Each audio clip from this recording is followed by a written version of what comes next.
This is for 3-4 marks, 5 points है total, जितने में आएगा उतने पॉइंट्स दे देंगे आप, ठीक है जी। So what are we discussing now?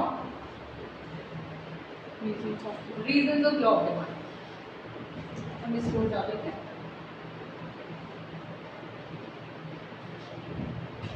First heading लिखिए।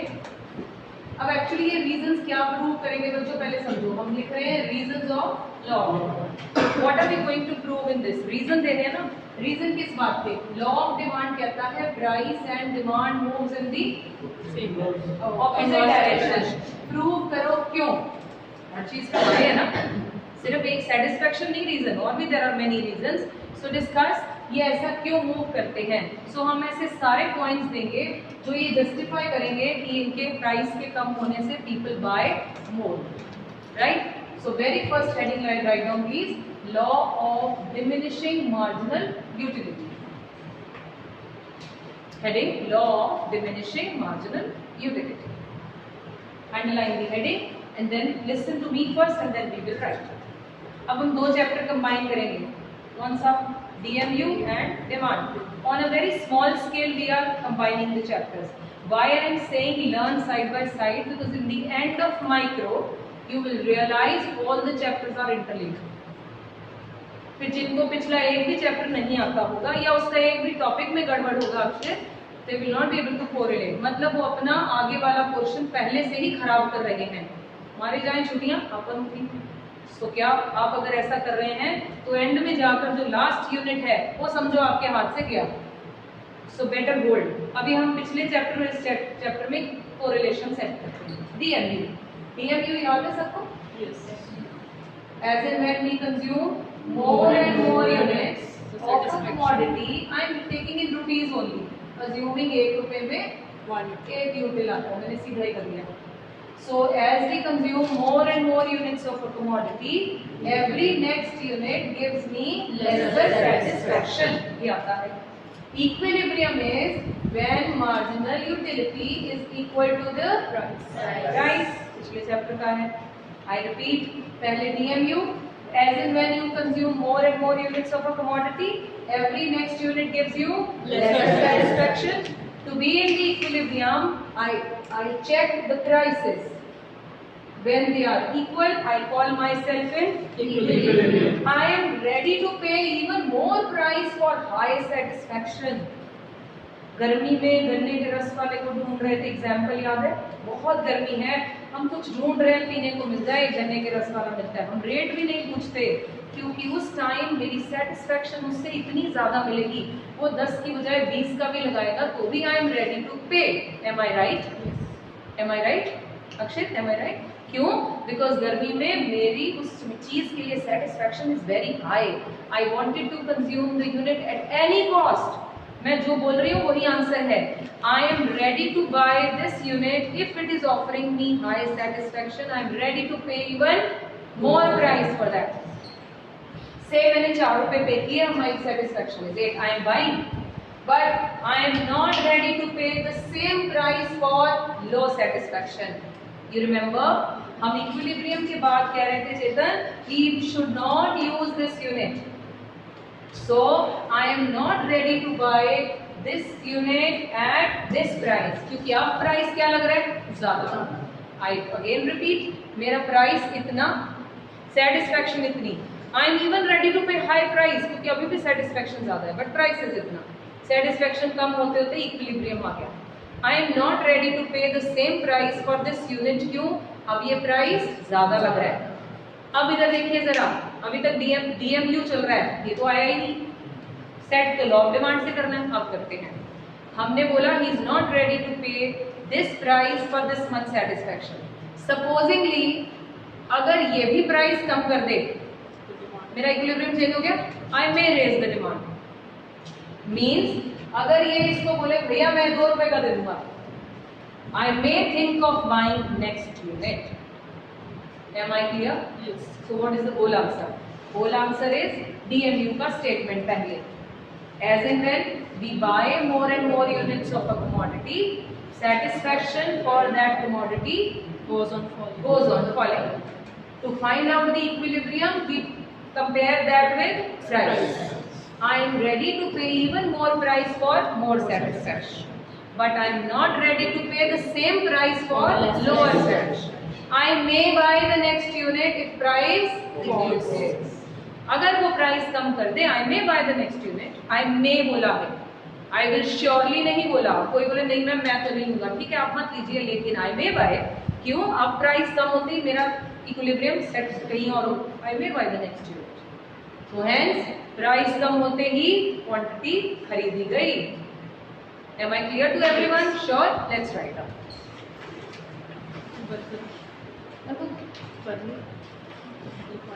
नहीं कोई बात नहीं, चले जाते, काटना आसान है, उसमें ना मर्जिंग मुश्किल लगी.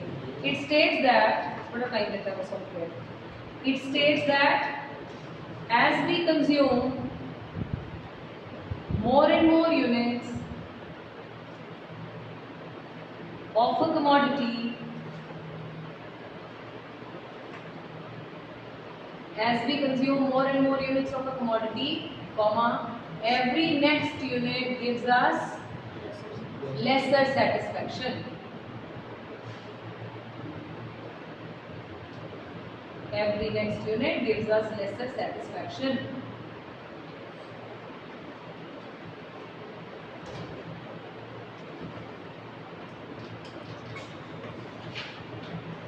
Change the paragraph. Consumer is said to be in equilibrium. Consumer is said to be in equilibrium when what? Satisfaction is equal When to MUX in rupees is equal to price.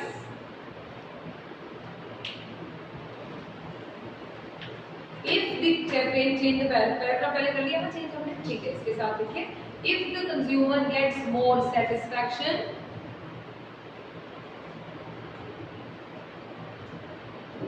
he will be ready to pay more price.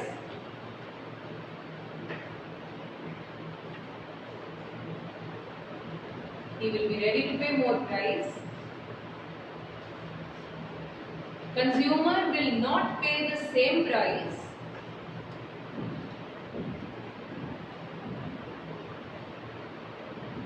Consumer will not pay the same price for additional unit of the commodity.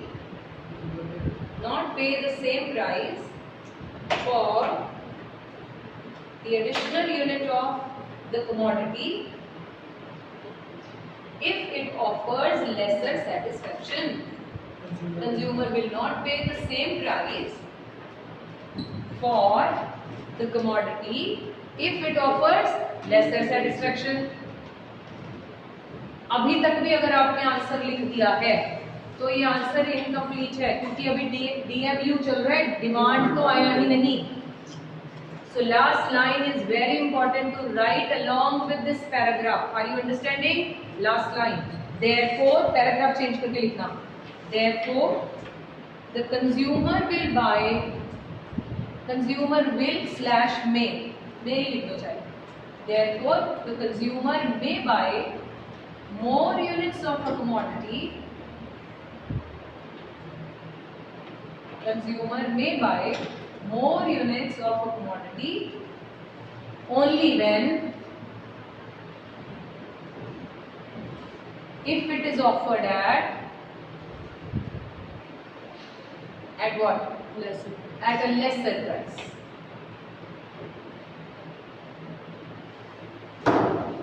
Understood? Everybody? Second heading लिखिए, income effect.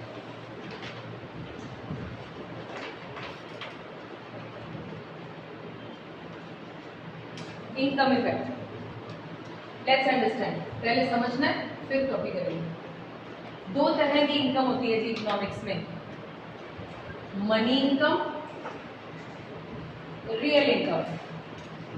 Money income what we earn, real income what we can buy out of that. इसको बोलते हैं purchasing power. सुना है कभी word?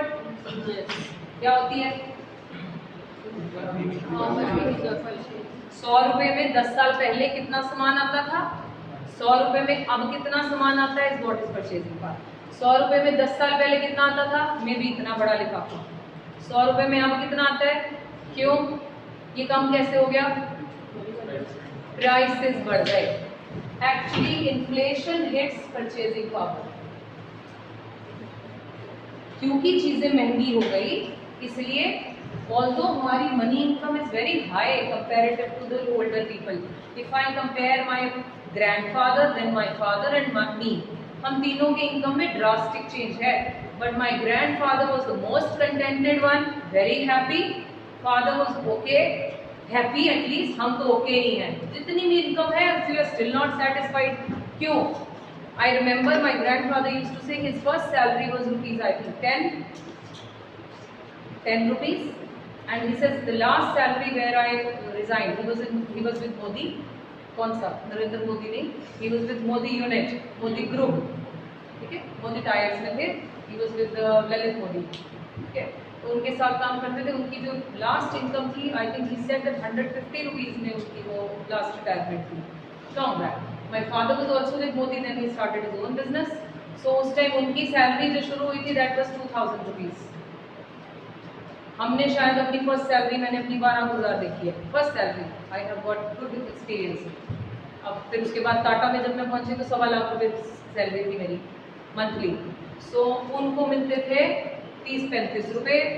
My father use to get 1000 rupees. हम लैक्स में कमाते थे, लेकिन वो बहुत हैप्पीएस्ट थे, फिर हैप्पी थे। We are not. क्या रीजन है? परचेजिंग का। 5 रुपए में लीटर तो पेट्रोल मैंने डलवाया अपने स्कूटर में। At that time I used to go to college. 5 रुपए से फिर 7 हुआ तो बड़ा इवेंट कराया हुआ, 7 से 10, 10 से 13। नहीं तो मैंने खुद ट्रांजिशन हमने देखा है, हमारी जनरेशन ने ट्रांजिशन देखा है। जो आपकी पेरेंट्स वाली जनरेशन ये थी, मेरी बेटी भी 12th में ही है, सेम एज ही है हमारे, मेरी और आपके पेरेंट्स की। सो उन्होंने 91 का एनईपी हमने देखा है। हमने उससे पहले का फेज भी देखा है, जब यहाँ कोई फॉरेनर कैमरा या हैंडी कैम लेके आता था, या वो ऐसे प्रिंट निकल आते थे बीच में से। हम भी used to be very scared, तो मतलब बड़े सरप्राइज हो जाते थे, वाह क्या चीज़ है, कभी देखी नहीं। 91 के बाद ऐसा ट्रांजिशन हुआ कि we can see everything now, huge change. हमने वो टाइम भी देखा जब बैंक में पैसे डिपॉजिट करने के लिए आपको 1 दिन की छुट्टी लेनी पड़ती थी। My father used to take off from office, from his factory, और फिर वहाँ लाइन में लगना पड़ता था। सो मैडम आएंगी, वो लेंगी, इस तरह का था। 91 के बाद जब फॉरेन बैंक्स आए, हमने वो भी देखा। जब आप HSBC बैंक खड़े हो, स्टेप करो, पूछ के may I help you ma'am, and she gets the work done. So there is a huge transition. Are you understanding? हम परचेजिंग पावर क्या कह रहे हैं? खरीदने की कैपेसिटी कम हो गई। क्यों कम हो गई? चीजों के प्राइसेस भी उसी स्पीड से बढ़ गए जिस स्पीड से इनकम बढ़ रही है। अब यहाँ क्या लेना देना भाई इसका? प्राइसेस हैं तो लेना देना तो है। कैसे? आपकी लेवल की एग्जाम्पल लेते हैं, बाल पीछे करो। 40 rupees is your money income, मतलब pocket money. Okay, we are related, that is why I am concerned. 40 rupees pocket money मिली, आप लेकर कैंटीन पहुंचे, उन्होंने बोला जी 8 रुपए की चॉकलेट है, तो आप कितनी लोगे? You will be able to buy 5। बोला भैया ठीक है 5 दे दो। आप नेक्स्ट डे कैंटीन पहुंचते हो, तो कहता है कि महंगी हो गई है, रुपीज आगे कितने लग गई? मैं हाँ याद आ गया क्योंकि ये है रुपी, तो आगे लगता है ये पीछे लगता है। हाँ जी, आप कितने लेंगे?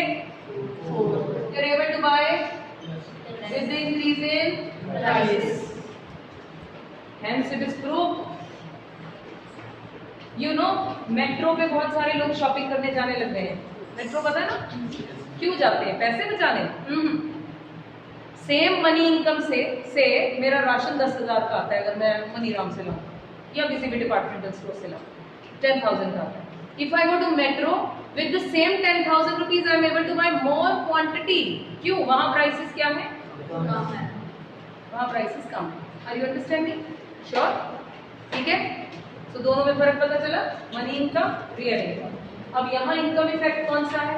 Real income effect. Let's write down, you will be able to clarify it more. Let's write down. When price of given commodity false,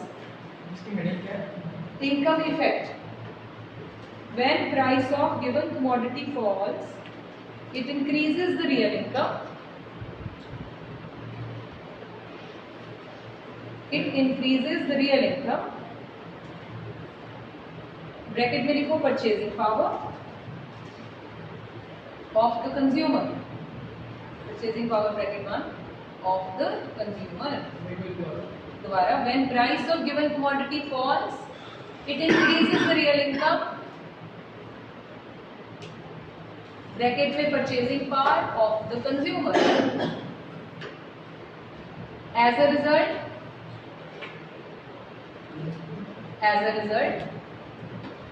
real income of the consumer increases.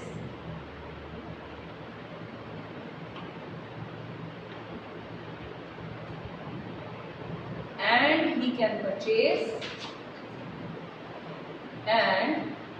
can purchase more of a given commodity.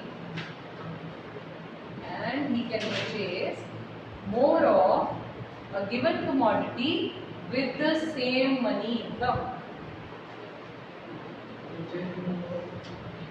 And he can purchase more of a given commodity with the same money income. Same example लिखते हैं. For example,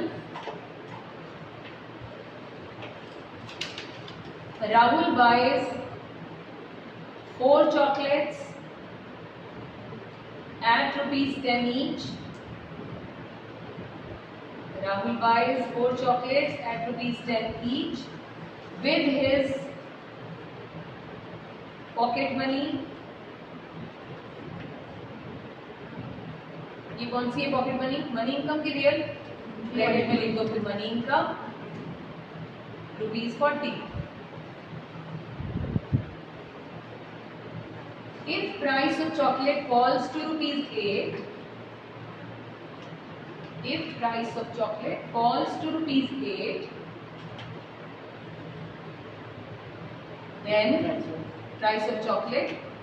falls to ₹8, then with the same money income,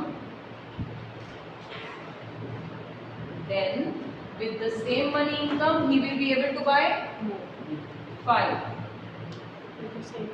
With the same money income, he will be able to buy 5 due to increase in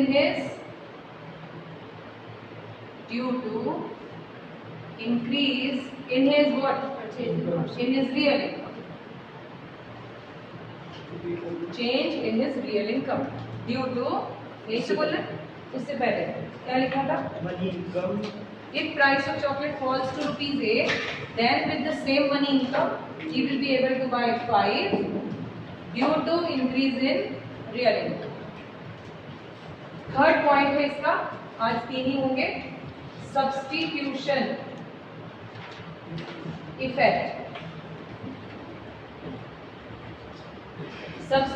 effect.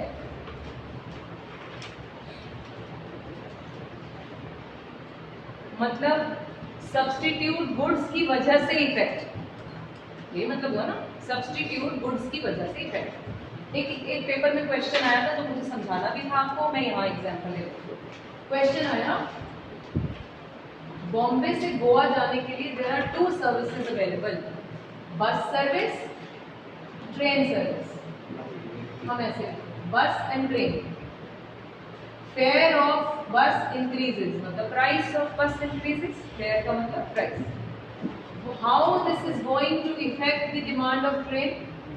Quantity, इसकी demand ज्यादा हो जाएगी. Increase. They are substitute good. As for substitute, as Same. For same. क्या हो जाएगी? Increase. ये तो पढ़ा था सब्स्टिट्यूट गुड्स में. फिर सब्स्टिट्यूशन इफेक्ट क्या हुआ? सुनिए ध्यान से.